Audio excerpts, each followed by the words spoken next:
Hey, Professor Wiseguy here, trying to make an important decision. You know, the first day of school is fast approaching, and I thought I should decide what to wear on day one. What do you think of this one? It suggests that I'm casual, yet approachable, and an environmentalist. It's green after all. Yeah, too casual, probably. Okay, my tuxedo is freshly cleaned. That has potential. Yeah, you're right. Black wool in August, too hot. What about this shirt? Makes me look like I'm trying to be Johnny Cash. Yeah. Okay, I'll keep working on it. But do you remember when you were in grade school and the first day of school was approaching? Maybe your mom laid out your new outfit that she'd bought for you so you'd look extra sharp on the first day. That's what my mother used to say, sharp. And probably you got to hit the store to buy school supplies, pencils and pens and protractors and paper. It was a whole list of things, not all of which started with P. Now, probably today you don't have anybody other than yourself who will lay out your clothes for the first day, and you're not likely to get to buy a protractor for your classes. That doesn't mean, though, that the first day of school isn't still an important event. What should you do on the first day of the new semester? While that question might seem really obvious, I still find myself thinking about it after experiencing 2 or 3 new semesters every year for well over half my life. You see, what I'm going to share here is not just good for students, it's important for teachers as well. And with a little mental flexibility, these ideas can be adapted to the first day of a new job or a number of other activities. Of course, some of the things that we associate with the first day of school are actually things we should do before the first day. If you wait until day one to do them, then you've probably waited too long. That's why Mom wanted you to lay out your clothes on the night before. But seriously, Mom, how long does it take to get some clothes out of the closet? Okay, heading out to a new semester is not exactly like climbing Mount Everest, but we can actually use a mountain climbing expedition to organize these thoughts. Now, before you head out to climb a mountain, you'll probably gather your supplies, preview your route, and assemble your climbing party. Well, let's think about it in those terms. Let's start with gathering supplies. In the world of higher education, sadly, protractors are rarely required, but there are some supplies that are needed. For pretty much every class, you're going to want to have these essentials: paper and writing utensils. I'm amazed in my teaching how often I'll ask a class to take out a piece of paper and see somebody, and it's usually a guy, bumming a sheet of paper from the well-prepared person next to him. Amazingly, they often do the same thing with pens or pencils. You should always have writing supplies with you in every class. It'll never hurt. But I'm planning on taking notes on my computer. That's great.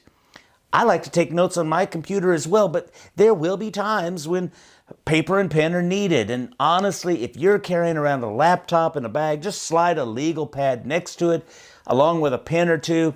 You're golden. Of course, some classes will require other supplies, a lab coat, safety goggles, a flash drive, etc. If you're confident that you know precisely what you'll need, then try to have them on the first day as well. On the other hand, you don't want to spend a chunk of money on a particular sort of calculator, for example, say the XJ34, only to find out that you'll really need the XJ34A.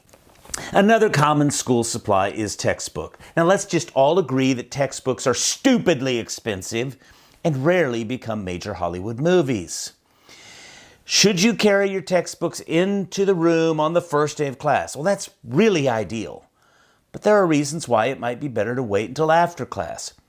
Waiting until after class, though, pretty much guarantees you're going to spend a huge chunk of your life waiting in a line in the bookstore. Oh, but you're super smart and you're going to save money by ordering your books online. That's fine, but let's think through what could go wrong. If you order a book from Amazon and it is sold by Amazon, and especially if you have Prime shipping, then you're probably going to order it and find that it was delivered before you clicked the button. They're fast. On the other hand, if you're trying to save some money, then you probably bought a used copy from somebody other than Amazon themselves. If it isn't shipped by Amazon, then you're taking a bit of a risk. They might get the book to you almost as soon as those time-traveling Prime drivers, but they might not. They might not notice your order immediately, and then they don't have the packing supplies, and then they delay getting it into the shipping process, and then they ship it by the slowest process possible, a donkey train from outer Mongolia. You find yourself in week 3 of the semester still looking for that book. If you're going to order it, then order it early enough to get it on time. But did I mention that textbooks are stupidly expensive? Well, they are. And you may be waiting on financial aid or a paycheck or something like that before getting your books. It's not ideal, but, sometimes it happens. If that's you, then try to find some workaround. Could you share books with somebody for a week or so? That girl who sits next to you in class, she might have her Sanskrit class next hour while you're free. You could borrow the book and do your reading, returning it to her when she walks out of Sanskrit. Problem solved. Some schools will have textbooks on reserve in the library. You see, there are solutions, but if you can, have your books in hand on day 1. Now, what other supplies are needed? Well, have a calendar. This calendar could be on paper, it could be on your phone, it could be on your computer. It really doesn't matter. You absolutely need one. And before you say it, no, you won't remember all the important dates for even one class through the full semester. Now, if you look at my calendar for the upcoming fall semester, you'll find that I've put in the recurring dates for my on-campus classes. I put them all in through the end and then added the exams. I went back and deleted the meeting on Labor Day and during Thanksgiving week. It's not that I won't remember not to go to class on Labor Day, but now I don't even have to remember. Besides telling me when to go to class, my calendar tells me where to go to class. I'm teaching 3 consecutive on-campus classes this semester. They're all in the same room. I'm convinced it's because my department chair doesn't think I can remember to go to different rooms. But anyway, it's great to be in the same room, and I could probably remember that, but again, I don't have to. I entered it one time into Google Calendar, and there it is. One last piece of equipment you might want is a class schedule. Your class schedule. You could use what you've entered on the calendar, but I think it's wise to have a copy of it available. You might think that you could always use your phone and log into the school portal and find your course schedule. Yes, you can, but that usually takes longer. And what if you don't have a signal when you want to look it up? Before classes begin, look up that schedule, take a screenshot. Now you have the information in your phone. Or you could always go old school and print it off. Now that we've assembled our supplies, we would be wise to check out the route up the mountain. How long would it take you, a few days before the semester begins, to hit campus and scout out where your classes will actually meet? If that's not practical, then show up an hour early on day 1 and position yourself in front of each door. Walk between them and see what the best route may be. By the way, if you can't walk between all your classes in the span of an hour, you're probably going to have a tough time making it between classes in the 10-minute passing period. As you're pre-walking the route between your classes, it would also be wise to start thinking about some other details regarding your expedition. Let's say you've got 3 consecutive classes on Monday, Wednesday, Friday like I do. When do you want to get to campus? How long will you stick around after that last class? What if you have a class or 2 early and then one late in the day with several hours in between? What are you going to do with that gap? Where might you spend your time? No matter what your schedule looks like, think about things like when you could meet with your professor, or when you might get together in a study group, or when you could hit the library for research. Of course, there's no guarantee that you're going to follow through with these plans, but at least you'll have some plans. With the route for the ascent scouted out, you'll need to assemble your climbing team. Now, this step probably takes place in the classroom on day 1, or at least it starts there. To have the best chance of success in the class, you can't go it alone. You'll need others. With that in mind, everything you do on day 1 signals to the others in the room what sort of an expedition partner you'll be.